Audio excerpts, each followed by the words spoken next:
Hi நமஸ்தே, நான் உங்க friend Jaya Srinivasan. Welcome to veggies recipe. இன்னைக்கு ஒரு கிரேவி கறி பண்ண போறோம். அதுவும் கத்திரிக்காய் யூஸ் பண்ணி அப்படியே முழுசா கத்திரிக்காய் போட போறோம். அதுக்கு ஒரு ஸ்பெஷல் மசாலா நம்ம ப்ரிப்பேர் பண்ண போறோம்.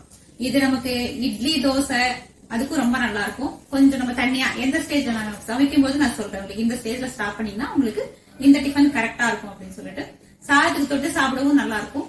அதே மாதிரி தயிர் சாதத்துக்கும் ரொம்ப சூப்பரா இருக்கும். லஞ்ச் பாக்ஸ்ல எடுத்துட்டு போறதுக்கும் நல்லா இருக்கும். ஃபர்ஸ்ட் டைம் சேனலை பாக்குறீங்கன்னா சப்ஸ்கிரைப் பண்ணிக்கோங்க, பெல் ஐக்கானை கிளிக் பண்ணிக்கோங்க. டெய்லி நான் அப்லோட் பண்ணக்கூடிய எல்லா வீடியோஸ்மே உங்களுக்கு குவிக்கா ரீச் ஆகும். வாங்க எப்படி பண்றதுன்னு பார்க்கலாம். இந்த கிரேவி இருந்தா கொஞ்சம் சாப்பாடை நம்ம எக்ஸ்ட்ராவாவே சாப்பிட்டுருவோம். கத்திரிக்காய் கிரேவி பண்றதுக்கு ஒரு பவுல்ல தண்ணி எடுத்துக்கிட்டு அதுல 1 டீஸ்பூன் சால்ட் ஆட் பண்ணிக்கணும்.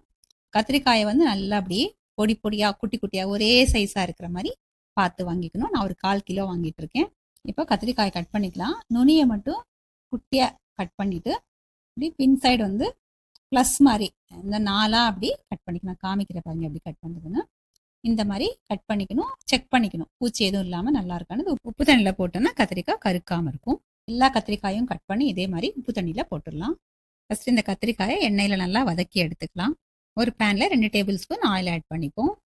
எண்ணெய் சூடானதும் நம்ம ஸ்லிட் பண்ணி வச்சுருக்கோம் இல்லையா, எல்லா கத்திரிக்காயும் இந்த எண்ணெயில் ஆட் பண்ணிக்கலாம். ஸ்டவ்வை சிம் பண்ணிக்கலாம். கத்திரிக்காயை நல்லா வதக்கிடலாம். இது எண்ணெயிலேயே வேகணும். அப்போ ஒரு மூடியை போட்டு மூடிடுவோம். நடுவில் கொஞ்சம் இப்படி மூடியை திறந்து மிக்ஸ் பண்ணணும். கத்திரிக்காய் வேகிற வரைக்கும் இது மாதிரி மூடி வச்சு சிம்லேயே வச்சு வதக்கிக்கணும். காய் எல்லா பக்கமும் நல்லா வதங்குற வரைக்கும் இப்படி லேசாக திருப்பி விட்டு வதக்கிக்கணும். கத்திரிக்காய் வதங்கிட்டு இருக்கணும். அதுக்குள்ளே நம்ம கிரேவி ரெடி பண்ணிக்கலாம். கிரேவிக்காக ஒரு மசாலா ரெடி பண்ணிப்போம். மிக்ஸி ஜாரில் ஒரு சின்ன பீஸ் பட்டை, 2 ஏலக்காய், ஒரு 4 கிராம்பு, மசாலா இலை 1, 2 டீஸ்பூன் தனியா, 1 டீஸ்பூன் எள்ளு, 1 டேபிள் ஸ்பூன் பச்சை வேர்க்கடலை, 4-5 கொப்பரை தேங்காய் பீசஸ். இது இல்லைன்னா பச்சை தேங்காயை வதக்கிட்டு கூட நம்ம இதில் ஆட் பண்ணிக்கலாம். கசகசா 1 டீஸ்பூன், ஜீரகம் 1/2 டீஸ்பூன். இது எல்லாத்தையும் ஃபஸ்ட்டு நல்லா பவுடர் பண்ணிக்கலாம். நல்லா நைஸாக பவுடர் பண்ணி எடுத்துக்கிட்டாச்சு. அரைக்கும் போது கொஞ்சம் இப்படி ஸ்பூனால் நல்லா எடுத்து விட்டு அரைக்கணும். இப்போ மிக்ஸி ஜாரில் ஒரு 3 பல்லு பூண்டு, இஞ்சி 1 இன்ச் அளவு தோல் சீவி கட் பண்ணி இதையும் ஆட் பண்ணிக்கணும். வெங்காயத்தை ஒரு மீடியம் சைஸ் வெங்காயம் கட் பண்ணி ஆட் பண்ணிக்கணும். தக்காளி ஒரு 2 தக்காளியை கட் பண்ணி இதையும் ஆட் பண்ணிக்கலாம். உப்பு டேஸ்ட்டுக்கு தகுந்த மாதிரி, மஞ்சத்தூள் ஒரு 1/4 டீஸ்பூன், மிளகாத்தூள் ஒரு 1/2 டீஸ்பூன். இது எல்லாத்தையும் நல்லா நைஸாக அரைச்சி எடுத்துக்கணும். தண்ணி எதுவும் சேர்க்கக்கூடாது. தக்காளி வெங்காயத்தில் இருக்கிற தண்ணியே போதுமானது. நல்ல பேஸ்ட்டாக நல்லா அரைச்சாச்சு. நல்ல ஒரு வாசனையாக இருக்குது. நம்ம கத்திரிக்காய் வேகிறதுக்குள்ளே மசாலா கிரேவி ரெடி பண்ணிட்டோம். இப்போ கத்திரிக்காய் எந்த அளவுக்கு வெந்திருக்கு அப்படின்னு செக் பண்ணிடலாம் வாங்க. சூப்பராக வெந்துடுச்சு. பவுலுக்கு ட்ரான்ஸ்ஃபர் பண்ணிக்கலாம். அதே பேன்லேயே இன்னும் 1 டேபிள் ஸ்பூன் ஆயில் ஆட் பண்ணிக்கலாம். எண்ணெய் சூடானதும் 1 டீஸ்பூன் கடுகு, 1/2 டீஸ்பூன் ஜீரகம், கொஞ்சமாக கருவேப்பிலையை ஆட் பண்ணி கருவேப்பிலாம் பொரிஞ்சதுக்கப்புறம் நம்ம அரைச்சி வச்சுருக்கோம் இல்லையா, அந்த பேஸ்ட்டை அப்படியே ஆட் பண்ணிடலாம். அந்த மசாலாவை பச்சை வாசனை போக நம்ம நல்லா வதக்கிக்கணும். ஏன்னா எந்த ஒரு பொருளுமே நம்ம வறுத்தும் சேர்க்கலை, எதையும் வதக்கியும் சேர்க்கலை, எல்லாமே அப்படியே பச்சையாக ஆட் பண்ணியிருக்கோம். அப்போ இந்த எல்லாத்தோட பச்சை வாசனை போகிற அளவுக்கு நல்லா நம்ம ஒரு 5லேருந்து ஒரு 8 நிமிஷம் வரைக்கும் ஆகும்.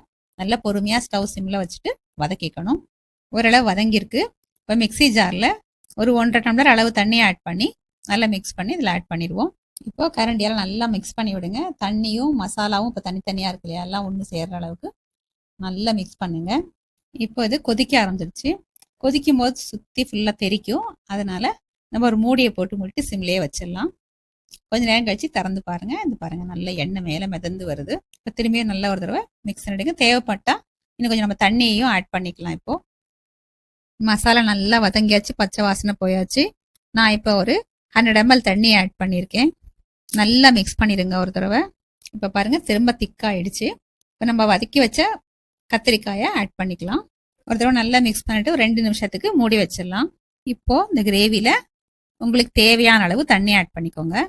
அதாவது உங்களுக்கு நீங்கள் இட்லி, தோசை அந்த மாதிரி சாப்பிட்றீங்க, கொஞ்சம் தண்ணியாக கிரேவி வேணும்னா கொஞ்சம் நல்லா தண்ணி ஆட் பண்ணிக்கலாம். இல்லை ரைஸில் பசஞ்சு சாப்பிட போகிறீங்கன்னா மீடியமாக ஆட் பண்ணிக்கலாம். அப்படி இல்லை தொட்டு தான் சாப்பிட போகிறோம் அப்படின்னாலும் நல்லா கெட்டியாக வச்சுக்கலாம். உங்களுக்கு எப்படி வேணுமோ அந்த மாதிரி இந்த ஸ்டேஜில் நம்ம தண்ணி ஆட் பண்ணிவிட்டு அந்த லிக்விடாக நம்ம பண்ணிக்க வேண்டியதுதான். இந்த இடத்துல டேஸ்ட்டும் பண்ணி பாருங்கள். உப்பு எதுவும் கம்மியாக இருக்குனால நம்ம ஆட் பண்ணிக்கலாம்.